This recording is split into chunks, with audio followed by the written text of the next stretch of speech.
এগিয়ে যাব।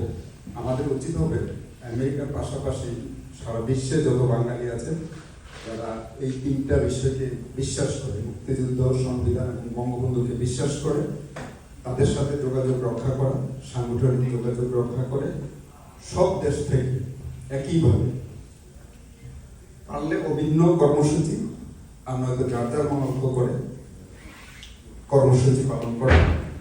আর এখানে যেটা বাড়তি কর্মসূচি যেটা যে সেপ্টেম্বরে আসবে,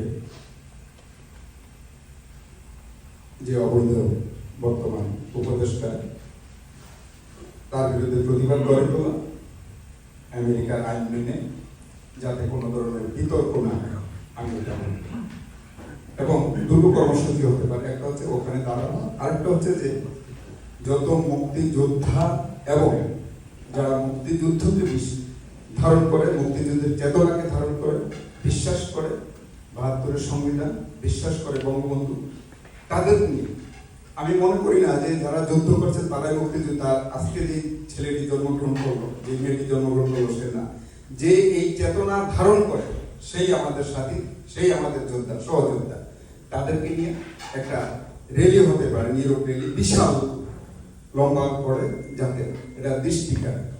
এখন মিডিয়ার যুগ, এই যে প্রচারটা, এই যে ছবিটা, এটা কিন্তু দরকার আছে। এই ফেসবুকে আপনি আন্দোলন অবশ্যই মাঠে করবেন, পাশাপাশি এখন এই মিডিয়ার যুগ, সোশ্যাল মিডিয়া, এখানে আন্দোলন দরকার আছে। আমি মনে করি এই ৫ আগস্টের পরে কিন্তু আন্দোলন অনেকটা টিকে আছে এই ফেসবুকের কারণে।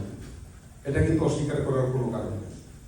এই জন্য আমরা যারা বসবো টেবিলে কর্মসূচি ছক আঁকবো, তাদের মাথায় এটা থাকা উচিত যে পাশাপাশি আমেরিকার পাশাপাশি সারা বিশ্বের যত এই মুক্তিকামী মানুষ আছে, যারা আমরা ৭১ সংবিধান এবং বঙ্গবন্ধুকে ভালোবাসি, তাদেরকে ফোনে হোক, ফেসবুক, যেভাবে হোক, তাদের সাথে যোগাযোগ রক্ষা করা। যার যারা, আমি করবো, আপনি করবেন, সে করবে, পরে ওখান থেকেও যাতে এরকম কর্মসূচি পালন হয়। তাহলে এই মেসেজটা, এখন কিন্তু বৈশ্বিক যুগ, সারা বিশ্বের দরকার আছে, জানা দরকার আছে।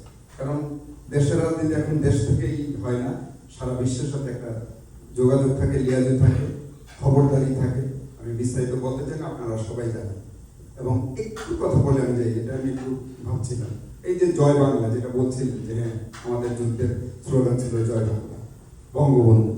অনেকেই বলে থাকে, দেখবেন যারা একটু না ধরি মাছ না সুইপার, না এদিক না সেদিক, বলে যে এই বঙ্গবন্ধু আওয়ামী লীগ এসে তো এই বঙ্গবন্ধু বঙ্গবন্ধু বলে জয় বাংলা বলে পচিয়ে দিয়েছে। ভুল তথ্য, ভুল কথা। যারা এটা বলে মনে করবেন তাদের হৃদয়ে এখনো শক্ত হয়নি, তারা তাদের চেতনা দুর্বল।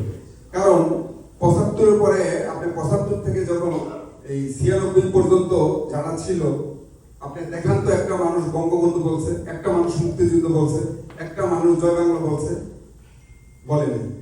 তারপরের সময়টা যারা ছিল আওয়ামী লীগ ছাড়া বলছে? বলেনি। অর্থাৎ আপনার যারা ডায়াবেটিস, যারা চা খান চিনি ছাড়া, হঠাৎ করে তার সামনে একটু চিনি দিয়ে দেখবেন যে বিশাল মিষ্টি হয়ে গেছে। দেখবেন ওই না শুনতে শুনতে যখন আওয়ামী লীগের মুখে বঙ্গবন্ধু বলে, জয় বাংলা বলে, তাদের কাছে চিনির মতো মিষ্টি মনে হয়। ভালো থাকেন, ধন্যবাদ।